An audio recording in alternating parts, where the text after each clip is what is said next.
माँ हंसवाहिनी क्लासेस में आप सभी का स्वागत है। आज हम आपको साइंस का एक ऐसी इम्पॉर्टेंट टॉपिक को बताएंगे जो कि कुछ लोगों को पता ही नहीं रहता है कि ये सब कहते किसे हैं। जैसे देखिए, गति है, दूरी है, विस्थापन, चाल, वेग और उसके बाद सदिश राशियाँ किसे कहते हैं, अदिश राशियाँ किसे कहते हैं, ये सब आज आपको क्लियर करके बताएंगे। आप बताइए गति किसे कहते हैं। देखिए, गति का मतलब ये होता है, आप नॉर्मल समझते होंगे कि अगर मान लीजिए कोई आदमी पैदल सड़क पे चल रहा है तो एक प्रकार से गति कर रहा है, बाइक चल रही हो तो गति हो रही हो। हम अगर यहाँ से यहाँ तक चले गए इसका मतलब हम गति कर रहे हैं, इधर से इधर जाए, ये सब गति है, ठीक ना। चंद्रमा का अपनी कक्षा में घूमना या पृथ्वी का घूमना, सूर्य के चारों तरफ पृथ्वी का चक्कर लगाना, ये सब हमारा गति के कंडीशन में आता है। लेकिन गति की भी कई अपनी कैटेगरी बांटी गई है। गति की जो अपनी परिभाषा होती है, देखिए गति का जो परिभाषा होता है इसका मतलब ये, जैसे हम कहें यहाँ पे एक आदमी ए है, ए नाम का कोई आदमी है, उसके बाद यहाँ पे एक आदमी बी नाम का है, ठीक ना।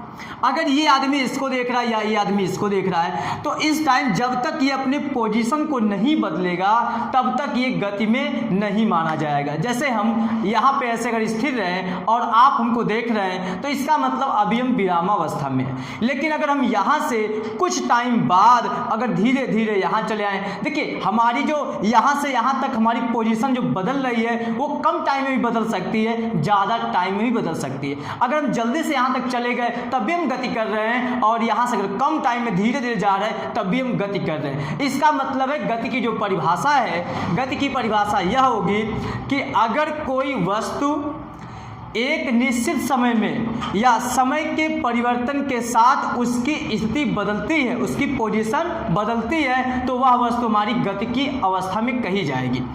मान लीजिए ए पहले यहाँ पे था, फिर उसके बाद कुछ टाइम बाद ए अपना पोजीशन को बदल के, मान लीजिए ए यही इसी रास्ते से चल रहा है और यहाँ पर आ गया, ठीक ना। अब ए की पोजीशन यहाँ हो गई, तो जब बी वाला ए को देख रहा था तो पहले यहाँ पे था, अब यहाँ पे हो गया। इसका मतलब है कि ए वाला, हमारी जो ए वाला व्यक्ति है ये गति कर रहा है। लेकिन उसी टाइम अगर ये कहा जाए कि बी वाला व्यक्ति, तो बी वाला व्यक्ति स्थिर अवस्था में होगा, मतलब वह विरामावस्था में होगा। तो विरामावस्था का मतलब ये होता है कि समय परिवर्तन के साथ साथ अगर उसकी पोजीशन में चेंजिंग नहीं आती है, उसकी स्थिति परिवर्तित नहीं होती है, तो वह हमारी विरामावस्था में कही जाएगी। और अगर समय के साथ उसकी स्थिति में परिवर्तन होता है तो हमारी गति अवस्था में कही जाएगी, ठीक है। तो अब देखिए, हम आपको गति की परिभाषा लिख के बताते हैं। ये देखिए परिभाषा है गति। देखिए जो गति की परिभाषा है, यदि किसी वस्तु की स्थिति समय के साथ साथ, देखिए यदि किसी वस्तु की स्थिति में समय के साथ साथ परिवर्तन होता रहता है, मतलब कुछ टाइम, जैसे मान लीजिए किसी क्षण वो यहाँ पे थी, मान लीजिए हम कुछ टाइम बाद यहाँ पे चले गए, तो समय के साथ साथ हमारी पोजीशन में परिवर्तन हो रहा है। पहले यहाँ पे थे फिर यहाँ पे आ गए, इसका मतलब हम गति की अवस्था में कहलाएंगे। यदि किसी वस्तु की स्थिति में समय के साथ साथ परिवर्तन होता रहता है तो वह वस्तु क्या हो जाएगी, वह वस्तु गति की अवस्था में कहलाती है, वह वस्तु गति की अवस्था में कहलाती है। अगर समय के साथ साथ वस्तु की स्थिति में परिवर्तन नहीं होता है, परिवर्तन अगर नहीं होगा तो तब जो वस्तु होगी उसे हम बोलेंगे विरामावस्था में। विरामावस्था में क्या बोलेंगे, विरामावस्था। तब जो हमारी वस्तु होगी विरामावस्था में कहलाएगी, ठीक ना। अब उसके बाद देखिए, गति को दो टाइप्स में बांटा गया है। जैसे एक देखिए, गति में तो हमारे चाल भी हो जाता है और वेग भी हो जाएगा। तो गति को दो कैटेगरी में बांटा जाता है, एक होता है हमारा चाल और एक होता है वेग। वैसे देखिए घूर्णन गति, काफ़ी गतियां हैं, लेकिन चाल और वेग में भी अंतर होता है। अभी आपको ये भी बताएंगे, केवल आप देखते रहिएगा। देखिए उसके बाद हम आपको ये बताते हैं कि सापेक्ष गति क्या होती है। सापेक्ष गति, सापेक्ष गति जिसे हम बोलते हैं रिलेटिव मोशन। क्या बोलते हैं, रिलेटिव मोशन। रिलेटिव मोशन का मतलब ये होता है, जैसे मान लीजिए कि दो लोग बाइक से चल रहे हों, अच्छा उनके चलने की डायरेक्शन सेम भी हो सकती है, अपोजिट भी हो सकती है। मान लीजिए एक आदमी इधर चल रहा है और इसकी जो स्पीड है 30 किलोमीटर पर हावर के स्पीड से चल रहा है। ये आदमी भी मान लीजिए इधर ही चल रहा है और इसकी जो स्पीड है मान लीजिए 20 किलोमीटर पर हावर की स्पीड से चल रहा है। ये इसका मात्रक है, ठीक ना। तो अगर इन दोनों के बीच सापेक्ष गति की बात करें, इन दोनों के बीच अगर सापेक्ष गति की बात करें तो जो गति ज़्यादा है, जिसकी गति ज़्यादा है, उसमें से कम वाले गति को घटा देते हैं। तो सापेक्ष गति हो जाएगी 30 माइनस 20, ये घट के आ जाएगा 10 किलोमीटर पर हावर। ये कब घटाएंगे? जब दोनों की डायरेक्शन सेम रहेगी तो जो हमारी सापेक्ष गति होगी घट के आएगी। अब अगर मान लीजिए ये वाली हमारी वस्तु स्थित है, ये वाली मान लीजिए स्थित है और ये मान लीजिए गति कर रही है कुछ स्पीड से, मान लीजिए स्पीड इसकी उतना ही है 30 किलोमीटर पर हावर। तब जो सापेक्ष गति होगी, चूंकि ये स्थित है, इसका मतलब इसका गति जो होगा 0 होगा, इसकी जो चाल होगी 0 होगी। तब जो सापेक्ष गति आएगा 30 में से इसका वाला घटा देंगे, मतलब उसका 0 है, 30 में से 0 घटाएंगे तो कितना आएगा? 30 आएगा, ठीक ना। अब उसके बाद एक मान लीजिए इधर चल रही हो और एक इधर चल रही हो, तब सापेक्ष गति क्या होगी? मान लीजिए एक वस्तु हमारी जो है इधर चल रही है, एक बाइक से आदमी इधर चल रहा है मान लीजिए 50 किलोमीटर पर हावर, दूसरा आदमी मान लीजिए उसी जगह से चल रहा हो और वो मान लीजिए इधर चल रहा हो और इसकी जो स्पीड है 30 किलोमीटर पर हावर है, 30 किलोमीटर प्रति घंटा है। अब उसके बाद जब इसकी सापेक्ष गति की बात करेंगे, इसकी सापेक्ष गति की जब बात करेंगे तो जब सापेक्ष गति निकालेंगे तो 30 और 50 दोनों को जोड़ देंगे, जो हमारी सापेक्ष गति हो जाएगी 80 किलोमीटर पर हावर हो जाएगी। अब इसको आप प्रैक्टिकली ऐसा समझ सकते हैं, सापेक्ष गति देखिए हमारी 0 भी हो सकती है। अगर ये 20 के स्पीड चल रहा है, ये भी 20 के स्पीड से चलता, तो दोनों में से जब घटाते तो 0 आता। मान लीजिए दो लोग बाइक से चल रहे हों और दोनों बाइकों की स्पीड एक ही जैसा है, जितने स्पीड से ये बाइक चल रही हो उतने स्पीड से ये भी चल रही हो, तो इस पर बैठा हुआ आदमी को लगेगा कि ये वाला बाइक का आदमी स्थिर है, क्योंकि दोनों का जो गति है सेम है और दोनों समान टाइम में समान दूरी तय करते हैं, इसीलिए हमारा लगेगा इन दोनों को कि हम दोनों स्थिर हैं। तो सापेक्ष गति 0 होगी तो इसका मतलब दोनों वस्तु एक दूसरे के समीप जैसा लगेगा कि दोनों एक ही दिशा में चल रही हो, ठीक ना। लेकिन जब सापेक्ष गति हमारा कुछ ज़्यादा होगा तो उसमें क्या होगा, एक वस्तु दूसरे वस्तु के दूर से जा सकती है और उसके विपरीत भी जा सकती है। अब उसके बाद हम आपको बताते हैं, अब हमारी टॉपिक है सदिश राशियां किसे कहते हैं। सदिश के बाद तब ये बताएंगे, उसके बाद ये सब बताएंगे, ठीक ना। ये गति हो गया है। देखिए सदिश राशियां क्या है। सदिश राशि, सदिश राशि को इंग्लिश में बोलते हैं वेक्टर क्वांटिटीज, ठीक ना। सदिश राशियां क्या है? देखिए सदिश राशियां उन भौतिक राशियों को कहते हैं। अब आपके मन में आ गया होगा भौतिक राशियां क्या है। भौतिक राशियों को हम सबसे पहले वाले वीडियो में बताए थे, अच्छा 11th वाले वीडियो में बताए थे, क्लास 11th का जो वीडियो है उसमें हम आपको बताए थे भौतिक राशियां क्या है। तो यदि किसी भौतिक राशि में परिमाण भी हो और दिशा भी हो तो उसे हम बोलेंगे सदिश राशियां। तो सदिश राशियां उन भौतिक राशियों को कहते हैं जिसमें परिमाण और दिशा दोनों की आवश्यकता पड़ती है, उसे सदिश राशि कहते हैं। और इसी के साथ साथ अदिश राशि किसे कहते हैं? अदिश राशि को बोलते हैं स्केलर क्वांटिटीज। अदिश राशि को क्या बोलेंगे? स्केलर क्वांटिटीज, ठीक ना। अदिश राशियां वे भौतिक राशियां हैं जिनमें परिमाण की आवश्यकता तो पड़ती है, परिमाण होता है, लेकिन दिशा की आवश्यकता नहीं पड़ती है, इसमें दिशा नहीं होता है। तो आपको यहाँ से एक बात समझ में आया है कि सदिश राशियां में दिशा होती है और परिमाण होता है। क्या होता है? दिशा और परिमाण।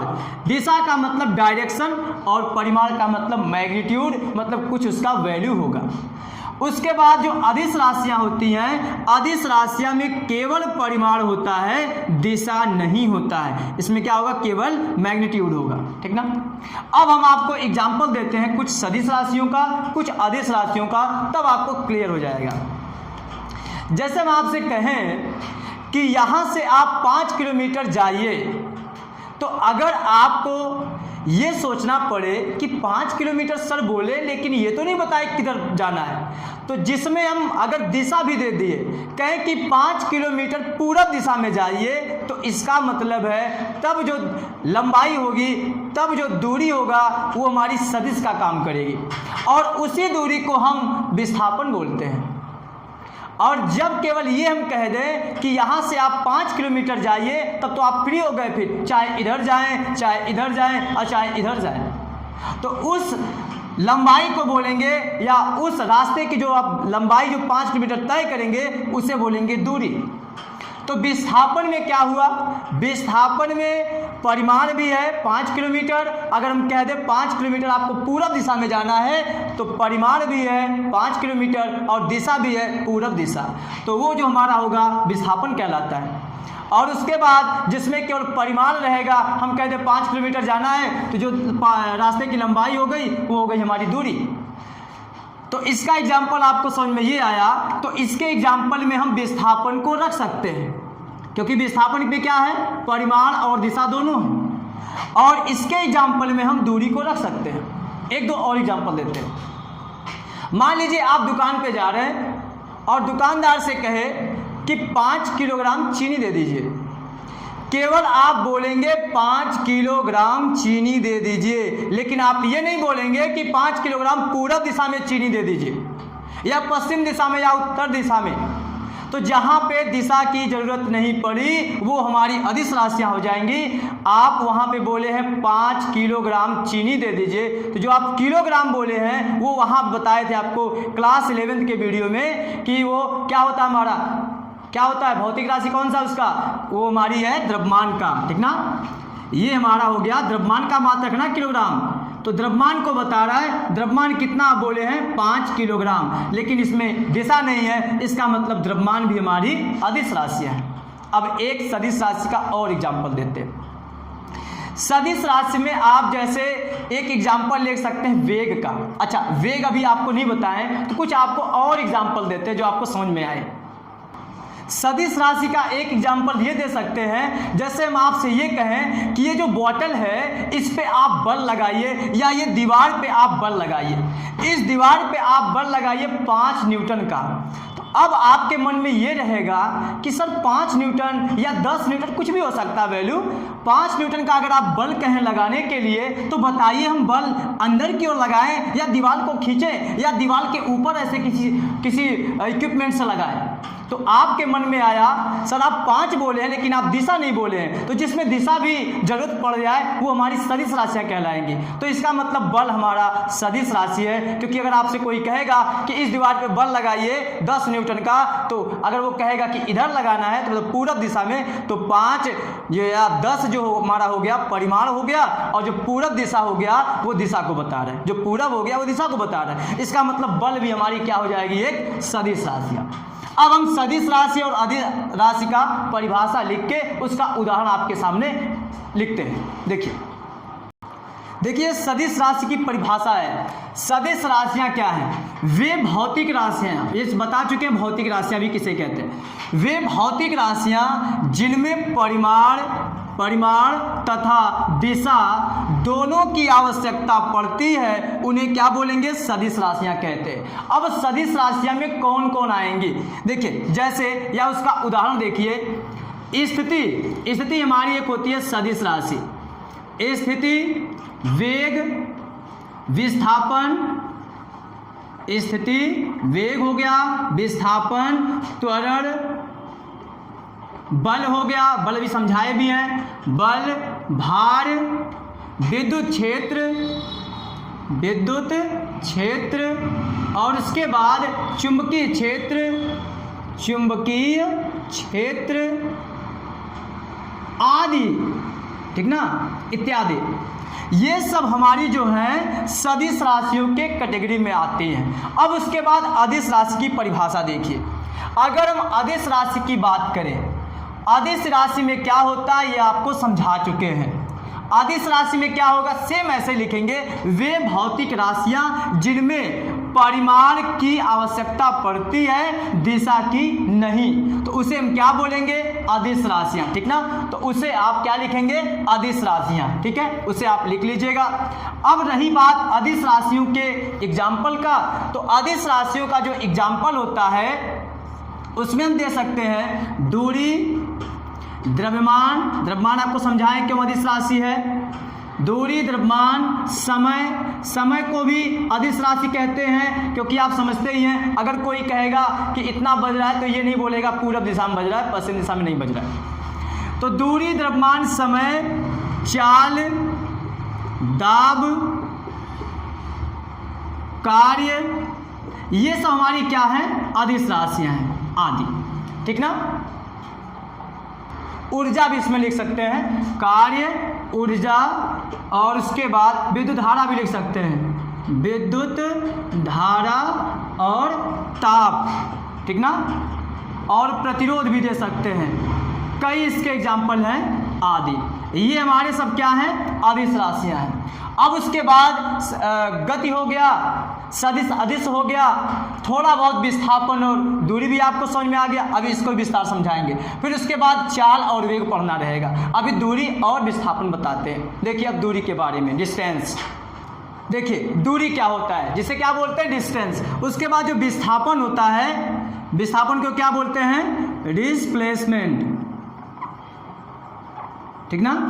अब दूरी किसे कहते हैं, मान लीजिए आप यहाँ से आपको यहाँ जाना है, यहाँ से यहाँ जाना है, कई मान लीजिए रास्ते हैं। एक मान लीजिए रास्ता ये ऐसे जा रहा है, इधर से घूमते घूमते ये ऐसे आ रहा है, ये मान लीजिए जगह का नाम ए है और आपको जहाँ जाना है उस जगह का नाम बी है। और मान लीजिए आप इस रास्ते से जा रहे हैं, यहाँ मान लीजिए कोई पॉइंट है सी, आप इधर से जा रहे हैं और इधर जाते जाते आप इधर आ गए। उसके बाद एक रास्ता मान लीजिए ये भी एकदम सीधा, ये वाला, ठीक है, ये मान लीजिए डी वाला है। एक रास्ता मान लीजिए ऐसे है, ये ऐसे, यहाँ मान लीजिए कोई पॉइंट ई है, ठीक है, यहाँ से आप जा रहे हैं। तो अगर आप यहाँ से ऐसे चल रहे हैं तब भी आप दूरी तय किए, देखिए तब भी दूरी कुछ होगा, ये लंबाई होगा। उसके बाद विस्थापन की बात अभी करेंगे, फिर उसके बाद ये दूरी को समझाएंगे। तो जो हमारा दूरी होता है, किसी गतिमान वस्तु द्वारा किसी समय में तय की गई रास्ते की जो लंबाई होता है उसे दूरी बोलते हैं। रास्ते की लंबाई जो होता है उसे दूरी बोलेंगे, ठीक ना। अगर आप यहाँ से चल रहे हैं, ऐसे चलते चलते चलते चलते मान लीजिए यहाँ आ गए, मान लीजिए पूरा रास्ते की जो लंबाई थी मान लीजिए है 20 किलोमीटर, कितना है, मान लीजिए 20 किलोमीटर। तो जो आपकी दूरी हो जाएगी 20 किलोमीटर, क्योंकि आप उधर ही से गए हैं, ठीक है। ये मान लीजिए रास्ते की लंबाई हमारी है मान लीजिए 15 किलोमीटर, ये वाला रास्ता, ये वाला है 15 किलोमीटर। उसके बाद अगर इधर से कोई जा रहा है, मान लीजिए ये है 17 किलोमीटर, ठीक है। अगर आप इधर से जा रहे हैं तो जो आप दूरी तय किए वो हो गया 20 किलोमीटर।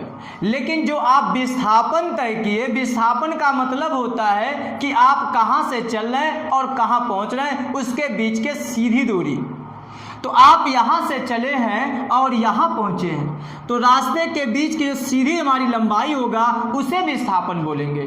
तो आप भले से इधर से गए हों, चाहे इधर से गए हों, चाहे इधर से गए हों, दूरी जब मापेंगे तो जहाँ से आप जा रहे हैं, जिधर से जा रहे हैं वो मापेंगे।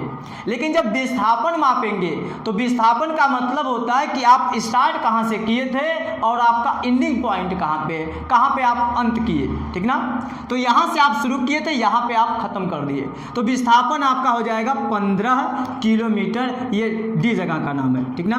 तो विस्थापन आपका हो जाएगा 15 किलोमीटर और दूरी आपका हो जाएगा 20 किलोमीटर अगर आप ऐसे गए हैं तब। अब मान लीजिए आप अगर ऐसे चल रहे हैं, चलते चलते चलते चलते इधर चले और उसके बाद ये इधर चले आए, तब जो आप दूरी तय किए, जो रास्ते की लंबाई होती वही दूरी होगी। तो आप इतना चले तो 20 किलोमीटर चले, उसके बाद जब यहाँ से इधर आए तो 15 किलोमीटर, तो मतलब दोनों मिला के 20 और 15 हो गया 35 किलोमीटर। ये जो हो गया आपका दूरी हो गया, लेकिन विस्थापन कितना हुआ? विस्थापन 0 हो गया। कैसे? क्योंकि आप यहाँ से स्टार्ट किए थे और आप यहाँ पे पहुँच आए तो विस्थापन 0 हो गया। जैसे हम मान लीजिए यहाँ से वहाँ तक जा रहे हैं और ये मान लीजिए 2 मीटर है, यहाँ से हम यहाँ तक गए, मान लीजिए 2 मीटर गए, फिर उसके बाद यहाँ से हम फिर बैक आ रहे, फिर वहाँ तक आ गए। तो बताइए जाने में कितना दूरी तय किए? जाने में रास्ते की जो हमारी लंबाई जब फीते से मापेंगे मान लीजिए 2 है, 2 आने में भी तो हो गया 4 क्या हो गया? दूरी हो गया। लेकिन विस्थापन क्या हो गया? 0 हो गया। क्यों? क्योंकि आप जहाँ से स्टार्ट किए तो वहीं पे आ गए। तो विस्थापन आपको समझ में आ गया होगा, दूरी भी समझ में आ गया होगा। तो विस्थापन की परिभाषा है कि अगर किसी गतिमान वस्तु द्वारा उसके प्रारंभिक बिंदु और अंतिम बिंदु के बीच की जो लंबाई होती है उसे क्या बोलते हैं? विस्थापन कहते हैं। और दूरी क्या होता है? किसी गतिमान वस्तु द्वारा तय किए गए रास्ते की लंबाई को दूरी कहते हैं। 1-2 एग्जाम्पल आपको और समझाते हैं। ये आपके सामने एक मान लीजिए सर्कल बना दिए, वृत्त। क्या बना दिए? वृत्त। अगर इस पूरे रास्ते की लंबाई की बात करें, अगर इसकी त्रिज्या मान लीजिए r है, r सेंटीमीटर, तो पूरे रास्ते की हमारी लंबाई हो जाएगा 2 पाई r। क्या हो जाएगा? लंबाई जो हमारा हो जाएगा 2 पाई r। ठीक ना? कौन सा? ये पूरे रास्ते की लंबाई, जिसे हम क्या बोलते हैं? वृत्त में परिधि बोलते हैं। ठीक ना? तो परिधि हमारा हो गया 2 पाई r। मान लीजिए r का मान दे दिया है इस वृत्त का 7 सेंटीमीटर। क्या दे दिया है? 7 सेंटीमीटर। एक आदमी मान लीजिए यहाँ से शुरू कर रहा है चलना, यहाँ से चलते चलते चलते चलते, ये मान लीजिए रास्ता उसके जाने का डायरेक्शन को बता रहा है, इधर चलते चलते वो फिर उसके बाद ये आ गया यहाँ पर। जब वो यहाँ से स्टार्ट किया और यहीं पर आ गया तो उसका प्रारंभिक बिंदु और अंतिम बिंदु एक ही जगह पे है। तो अगर हम आपसे पूछे बताइए विस्थापन कितना हुआ, तो आप बोलेंगे ए से स्टार्ट किया, ए पर पहुँच आया, तो विस्थापन हमारा हो गया 0। विस्थापन कितना हो गया? विस्थापन हो गया 0। लेकिन अगर हम आपसे दूरी की बात करें कि दूरी कितना होगा, तो आप कहेंगे सर जो रास्ते की पूरी लंबाई होगी वही दूरी होगा। और दूरी का फार्मूला यहाँ पे लगाएंगे 2 पाई r, क्योंकि परिधि है। 2 पाई का मान 22/7 और गुणे r का मान 7 से 7 कट गया, ये हो गया 44 सेंटीमीटर। तो कितना दूरी वो तय किया? 44 सेंटीमीटर। लेकिन विस्थापन क्या हुआ? 0 हो गया। अब एक बात और, मान लीजिए वो यहाँ से स्टार्ट किया और यहाँ पहुँचाया, एकदम आधा आधा की फासला है। ठीक है? जब यहाँ से वो यहाँ तक गया, अगर पूरा चलता तो 2 पाई r, आधा चला तो पाई r, आधा चला तो पाई r। तो जब वो यहाँ से यहाँ तक गया, मान लीजिए इस जगह का नाम B है, तब वो दूरी कितना तय किया? तो आप कहेंगे जहाँ से वो जा रहा है, चाहे भले से वो टेढ़े घूमता जाए, सीधे जाए, उससे नहीं मतलब होता है। जहाँ से वो चलता चलता चला गया, उधर से फीता लगाते मापते चले जाइए, वही आपका हो जाएगा दूरी। तो दूरी बराबर पाई r, क्योंकि ये आधा केवल तय किया है। पाई का मान 22/7 और दूरी दिया है, यहाँ पे त्रिज्या ही रखेंगे, 7 रखेंगे, 7 से 7 कट गया, हो गया 22 सेंटीमीटर। ये क्या हो गया? दूरी हो गया। लेकिन अगर हम आपसे पूछें कि ए से चला बी पर पहुंचा है, तो ए बी के बीच विस्थापन कितना होगा? जब ए बी के बीच विस्थापन की बात करेंगे तो विस्थापन हमारा हो जाएगा, ये बताइए, यहाँ से यहाँ तक 7, यहाँ से यहाँ तक 7, तो यहाँ से यहाँ तक हमारा हो जाएगा 14 सेंटीमीटर। तो विस्थापन हमारा हो जाएगा, अब कितना हो जाएगा? 14 सेंटीमीटर, क्योंकि विस्थापन जो होगा जहाँ से शुरू किया और जहाँ पहुँचा उसके बीच की दूरी होता है। तो विस्थापन हो गया यहाँ पे 14 सेंटीमीटर। तो विस्थापन हमारा 0 हो सकता है, विस्थापन हमारा माइनस हो सकता है, विस्थापन प्लस हो सकता है, लेकिन दूरी हमारा कभी भी 0 नहीं हो सकता है और ना तो माइनस होगा। ये आप याद रखिएगा। ठीक है? अब उसके बाद आपको बताते चाल के बारे में। देखिए ऊपर हम लिख दिए चाल की परिभाषा, उसके बाद ये विस्थापन की परिभाषा। अभी आपको नहीं समझ में आ रहा होगा। चाल की जो परिभाषा है, किसी वस्तु द्वारा एकांक समय में चली गई दूरी को क्या बोलेंगे? चाल कहलाती है। उसके बाद जो वेग का परिभाषा है, किसी वस्तु के एकांक समय में विस्थापन को क्या बोलेंगे? वेग कहेंगे। अब देखिए हम आपको बता रहे हैं, जैसे मान लीजिए यहाँ पे हमारा बिंदु A था और यहाँ पे हमारा बिंदु B था, और आप मान लीजिए ऐसे चल रहे थे और मान लीजिए ये ऐसे चले आए। ये मान लीजिए पूरे रास्ते की जो हमारी लंबाई है 10 किलोमीटर है, या आप यहाँ सब चले हैं और यहाँ चले आए। रास्ते की लंबाई हमारी कितनी है? आप मापे पूरा इंची टेप से, तो ये हो गया हमारा 10 किलोमीटर। तो अगर हम यहाँ पे चाल की बात करें तो चाल बराबर होता है कि आप कितना दूरी तय किए, दूरी अब बटा कितने समय में। आप जब यहाँ से चले और यहाँ पहुँचे तो जो टाइम लगा होगा वो समय कितना था, ये समय। तो चाल बराबर होता है उस रास्ते की लंबाई, जहाँ से आप चले वही लंबाई रहेगा, और बटा क्या रहेगा? समय। लेकिन वेग और उसमें अंतर क्या है अब आपको समझ में आएगा। वेग बराबर, जब आप A से B तक चले हैं तो वेग बराबर अगर हम पूछे तो वेग खोजेगा विस्थापन कितना है, क्योंकि वेग बराबर होता है विस्थापन बटा समय। वेग बराबर क्या होता है? विस्थापन बटा समय, क्योंकि परिभाषा ही हमारी है, अगर समय एकांक हो तो एकांक समय में तय की गई दूरी हमारी चाल है, एकांक समय में हुए विस्थापन ही हमारा वेग है। जब ये एकांक रहेगा तो विस्थापन ही वेग है, जब ये एकांक रहेगा तो दूरी ही हमारी चाल है। तो जब वेग की बात करेंगे तो वेग जब की बात करेंगे तो क्या मांगेगा? वो विस्थापन। अब बताइए, जब आप A से B तक गए, इस रास्ते से गए, तो विस्थापन तो हमारा होता है कि जहाँ से आप स्टार्ट किए वहाँ से और जहाँ आप पहुँचे वहाँ तक की सीधी दूरी। अब तो वो मांगेगा ये लाओ ना, कि ये ला के दो हमको, तब हम बता पाएंगे कि वेग क्या होगा। मान लीजिए ये हमारी लंबाई जो हमारी ये मापे आप हैं, ये मान लीजिए है 7 किलोमीटर। तब जो विस्थापन ये वेग जो हमारा हो जाएगा, यहाँ पे विस्थापन की जगह पे 7 रखेंगे और जितना टाइम लगा होगा ये पूरा वही यहाँ बटा हो जाएगा, तो हमारा क्या हो जाएगा? ये वेग मिल जाएगा। और चाल बराबर क्या होता है? दूरी बटा समय। तो दूरी जितना आप तय किए हैं, जब यहाँ से गए जो टाइम लगा है वही हमारा हो जाएगा ये चाल। तो चाल बराबर दूरी बटा समय, वेग बराबर विस्थापन बटा समय। दूरी हमारी अदिश राशि है, समय हमारा अदिश राशि है, इसलिए चाल हमारी क्या हो जाएगी? अदिश राशि। वहाँ पे हम लिखे हैं, आपको बताए भी हैं।